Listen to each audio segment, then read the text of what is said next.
ટોપ સ્ટોક્સની details લઈએ સહયોગી નીરજ અને આરતી આપણી સાથે જોડાઈ ગયા છે. ગુડ મોર્નિંગ અગેન નીરજ, કયા સ્ટોક્સ આજે ફોકસમાં રહેશે?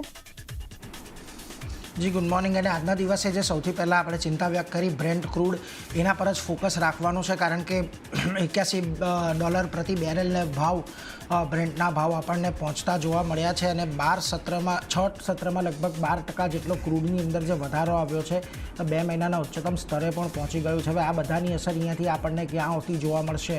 તો આપણને OMCs તો ખબર જ છે, ઓઇલ માર્કેટિંગ કંપનીઓ, BPCL, HPCL, IOC, આના પર તો એક ઘટાડો આપણે છેલ્લા ઘણા સમયથી જોઈ જ રહ્યા છીએ કે જ્યારથી ક્રૂડના ભાવની અંદર વધારો આવતો જોયો છે ત્યારથી આ બધા સ્ટોક નરમાશ તરફનો જ કામકાજ બતાવી રહ્યા છે. એટલે આજના દિવસે પણ અહીંયા આપણને નરમાશ વધારે આગળ વધતી જોવા મળી શકે છે.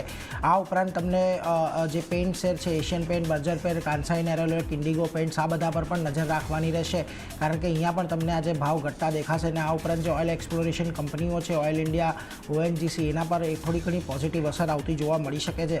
એટલે આ બધી કંપનીઓ તમારે આજના દિવસે ખાસ ફોકસમાં રાખવાની છે કે જે ઓઇલ ક્રૂડ રિલેટેડ જેટલા પણ સેક્ટર્સ છે ત્યાં આજે આપણને એક નેગેટિવ ઇમ્પેક્ટ આવતી જોવા મળી શકે છે.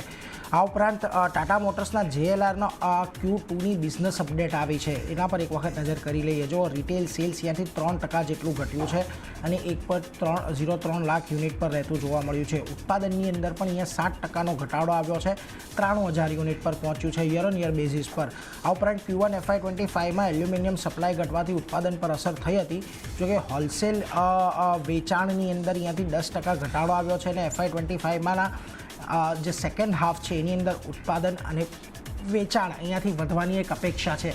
એટલે જુઓ, અત્યારે આપણે જે પ્રકારનો ટ્રેન્ડ જોવા મળી રહ્યો છે કે જે લક્ઝુરિયસ કાર કે હાઈ એન્ડ કાર્સ છે એની ડિમાન્ડ થોડી અત્યારે ઘટતી જોવા મળી રહી છે ઓવરઓલ. એટલે એની એક અસર અહીંયાથી આપણને ખાસ કરીને ટાટા મોટર્સના Q2ના અપડેટ પર આવતી જોવા મળી રહી છે. એટલે થોડીક નેગેટિવ ઇમ્પેક્ટ તો અહીંયા તમને ચોક્કસથી આવશે, પરંતુ જુઓ અહીંયા પણ નોમુરા તમને બાયનો કોલ આપી રહ્યું છે અને 1303ના ટાર્ગેટ તેઓ આપી રહ્યા છે. એમનું કહેવું છે કે હોલસેલ વોલ્યુમ અને રિટેલ વોલ્યુમની અંદર ઘટાડો આવ્યો છે, જોકે જે અનુમાનિત વાર્ષિક વેચાણ છે 4.03 લાખ યુનિટનું છે FY25માં અને એન્યુઅલ સેલ્સની અંદર ખાસ કરીને અહીંયાથી એવું જો એમણે ટાર્ગેટ જે અચીવ કરવું હોય તો 3%નો ગ્રોથ અહીંયાથી બતાવવો પડે, એટલે એના પર એક ખાસ ફોકસ રાખવાનો છે.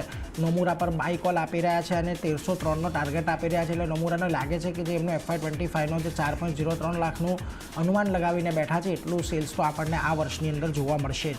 બીજી તરફ તમને નાઇકાના પણ Q2 બિઝનેસ અપડેટ આવતા જોવા મળ્યા. જુઓ, Q2 FY25માં આવક ગ્રોથ અહીંયા મિડ-20s, એટલે ઓલમોસ્ટ 22થી તમે 24થી લઈને 26 કે 27% સુધીનો ગણી શકો એને ગ્રોથ અહીંયા તમને જોવા મળ્યો છે. H1 FY25માં ફેશનની માંગમાં થોડીક સુસ્તી અહીંયાથી જોવા મળી હતી, કારણ કે જો વરસાદની સિઝન એ પહેલાં હીટવેવ એટલે એ બધાને લઈને, પરંતુ હવે જે ખાસ તહેવારોની સિઝન અને લગ્નની સિઝન આવવાની છે એટલે અહીંયા H2ની અંદર સુધારો આવતો જોવા મળે એવી કંપનીની અપેક્ષા છે. એટલે નાઇકા આજે ખાસ થોડોક ફોકસમાં રાખજો. જો ગ્રોથ છે, સારો ગ્રોથ છે, ડિમાન્ડની અંદર થોડીક ચિંતા છે, પરંતુ હવે અહીંયાથી આઉટલુક જે સારું થવાનું છે એને લઈને બજાર ખાસ ધ્યાનમાં રાખશે, એટલે કદાચ અહીંયાથી તમને એક સારી એવી તેજીની અપેક્ષા આજના દિવસે બની શકે. જોકે સિટી અહીંયાથી સેલનો કોલ આપી રહ્યા છે નાઇકા પર ને એમનું કહેવું છે કે BPC વર્ટિકલમાં તેમણે સારો ગ્રોથ દર્શાવ્યો છે અને રેવન્યુ ગ્રોથ એમણે મિડ-20sમાં કહ્યા છે અને ખાસ કરીને અહીંયાથી તેમને લાગે છે કે 25%નો રેવન્યુ ગ્રોથ અહીંયાથી તેઓ અપેક્ષિત રાખી રહ્યા છે. આ ઉપરાંત નોમુરા ન્યુટ્રલ કોલ આપી રહ્યા છે, 203ના ટાર્ગેટ આપી રહ્યા છે. એમનું કહેવું છે કે જે ગ્રોથ ઇમ્પ્રુવમેન્ટ છે એક સાચી દિશામાં આગળ જઈ રહ્યો છે ગ્રોથ, એવું તેમનું માનવું છે, એટલા માટે તેઓ ન્યુટ્રલ કોલ આપી રહ્યા છે. આ ઉપરાંત તમને શોભાના Q2 અપડેટ આવતા જોવા મળ્યા. જો ગઈકાલે આપણે મેક્રોટેપ ડેવલપર્સ, ગોદરેજ પ્રોપર્ટીઝના જોયા, ત્યાં આગળ થોડુંક રિવાઇવલ આવતા જોવા મળ્યું. આજે શોભાના આવ્યા છે અને Q2માં તેમણે 0.93 મિલિયન સ્ક્વેર ફીટ એરિયાનું વેચાણ કર્યું છે. સેલ્સ વેલ્યુ જે છે 1179 કરોડની આજુબાજુ રહી છે અને સરેરાશ પ્રાઇસ રિયલાઇઝેશન છે એ 12,674 પર સ્ક્વેર ફીટ રહેતું જોવા મળ્યું છે અને H1ની અંદર સરેરાશ પ્રાઇસ રિયલાઇઝેશન છે 33% જેટલું વધ્યું છે અને H1ની જે સેલ્સ વેલ્યુ છે લગભગ 3,052 કરોડ પર રહી છે. બેંગ્લુરુની સેલ્સ વેલ્યુ 609 કરોડ પર રહી છે અને બેંગ્લુરુનું યોગદાન કુલ સેલ્સ વેલ્યુમાં લગભગ 52% હતું. કેરળની અંદર 36.2%નો એક સારો ગ્રોથ જોવા મળ્યો છે. એટલે તમિલનાડુમાં ગ્રોથ Q1ની સરખામણીએ ડબલ ડિજિટ પર રહ્યો છે અને Q1માં નવા પ્રોજેક્ટ લોન્ચથી તમિલનાડુમાં ફાયદો થશે એવું કંપનીનું કહેવું છે. એટલે ન માત્ર બેંગ્લોર માર્કેટ પરંતુ કેરળ અને તમિલનાડુના જે માર્કેટમાંથી પણ આ કંપનીને ગ્રોથ મળી રહ્યો છે તે અહીંયાથી ખાસો એવો સપોર્ટ કરશે. જોકે કમ્પેરિઝનવાળા આંકડા નથી એટલે કેટલો ગ્રોથ આવ્યો છે એ અત્યારે કહેવું થોડું અઘરું છે, પરંતુ ઓવરઓલ એક સારા નંબર લાગી રહ્યા છે. આજના દિવસે શોભાને પણ થોડોક ફોકસમાં રાખજો, અહીંયાથી તમને એક ગ્રોથ આવતા જોવા મળી શકે છે.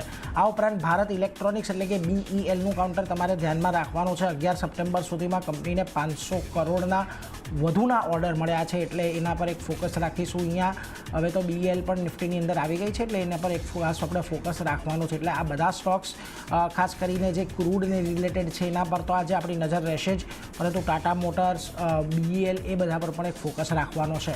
પરંતુ આરતી, તમારા લિસ્ટમાં કયા સ્ટોક્સ આજે જ્યાં ખાસ તમે ફોકસ રાખશો? જો શરૂઆત હાઈટેક પાઇપ સાથે જ કરીશ. અહીંયા જે રીતે સમાચાર આવતા દેખાય છે, QIP લોન્ચ કર્યાના સમાચાર છે કંપની માટે. ખાસ કરીને કંપનીએ 184.98 રૂપિયા પ્રતિ શેરના ભાવ પર QIP લોન્ચ કર્યો છે. તો એક ફોકસ હાઈટેક પાઇપના કાઉન્ટર પર રાખવાનું રહેશે. ગઈકાલે એક અપસાઇડ આપણે જોઈ હતી કાઉન્ટરમાં, આજે કઈ રીતે સ્ટોક રિએક્ટ કરે છે એના પર નજર રાખવાની રહેશે. નેક્સ્ટ કાઉન્ટર HEGનું છે. અહીંયા અધિગ્રહણ કરવાના સમાચાર આવતા દેખાઈ રહ્યા છે. ખાસ કરીને જે ગ્રાફટેક ઇન્ટરનેશનલમાં કંપનીએ અધિગ્રહણ કર્યું છે અને લગભગ 8.23% હિસ્સાનું અધિગ્રહણ કરવામાં આવ્યું છે અહીંયાથી, અને લગભગ 248.62 કરોડ રૂપિયામાં માટે આ અધિગ્રહણ જે છે તે અહીંયાથી કરવામાં આવ્યું છે HEG દ્વારા. તો ફોકસ HEGના કાઉન્ટર પર પણ રાખવાનું રહેશે. પોઝિટિવ રિએક્શન અહીંયા સ્ટોક આપણને બતાવી શકે છે. બીજું કાઉન્ટર લેમન ટ્રી હોટલ્સનું છે. અહીંયા ફોકસ આજના દિવસે રહેશે કારણ કે લાયસન્સ કરાર કંપની તરફથી કરવામાં આવ્યા છે. રાજસ્થાનના ઉદયપુરમાં ખાસ કરીને 54 રૂમની હોટલ માટે લાયસન્સ કરાર કરવામાં આવ્યા છે. તો લેમન ટ્રી હોટલનું કાઉન્ટર પણ ફોકસમાં રાખવાનું રહેશે. અહીંયા પણ એક પોઝિટિવ રિએક્શન આજના દિવસે આપણને દેખાઈ શકે છે. હીરો મોટર્સની વાત કરી લઈએ. હીરો મોટોકોર્પમાં ફોકસ રહેશે કારણ કે અરજી પાછી ખેંચવામાં આવી છે. હીરો મોટોકોર્પે IPO માટે જે અરજી કરી હતી તે અહીંયાથી કંપનીએ પાછી ખેંચી છે. રીઝન અમુક હશે ખાસ કરીને, તો એને લીધે આ અરજી જે છે IPOની તે પરત ખેંચવામાં આવી છે. તો એ ફોકસ હીરો મોટોકોર્પના કાઉન્ટર પર પણ રાખવાનું રહેશે. નેક્સ્ટ કાઉન્ટરની વાત કરી લઈએ તો માઇન્ડટેકનું કાઉન્ટર છે. અહીંયા ખાસ કરીને 4 શેર પર એક બોનસ શેર ઇસ્યુ કરવા માટે કંપનીને બોર્ડ તરફથી મંજૂરી મળતી દેખાઈ રહી છે, અને કારણે એક પોઝિટિવ રિએક્શન આપણને અહીંયા પણ બનતું દેખાઈ શકે છે. માઇન્ડટેકના કાઉન્ટર પર પણ નજર રાખવાની રહેશે. પૂર્વાંક કરારની વાત કરી લઈએ તો જમીન ખરીદવાના સમાચાર અહીંયાથી કંપની માટે આવતા દેખાઈ રહ્યા છે. નોર્થ બેંગ્લોરમાં ખાસ કરીને 3 એકર અને 4 ગુટા જમીન જે છે તે અહીંયાથી કંપની ખરીદતી જોવા મળશે, અને કંપનીની રેસિડેન્શિયલ પ્રોજેક્ટ ડેવલપ કરવાની યોજના જે છે આ જમીન પર તે બનતી દેખાઈ રહી છે, અને કારણે એક ફોકસ પૂર્વાંક કરા પર પણ રાખવાનું રહેશે. પોઝિટિવ રિએક્શન અહીંયા સ્ટોક આપણને આજના દિવસે બતાવી શકે છે. અને છેલ્લે HDFC બેંકની વાત કરી લઈએ તો ફોકસ અહીંયા રહેશે કારણ કે અહીંયા પણ બોર્ડ તરફથી મંજૂરી મળવાના સમાચાર આવતા દેખાઈ રહ્યા છે.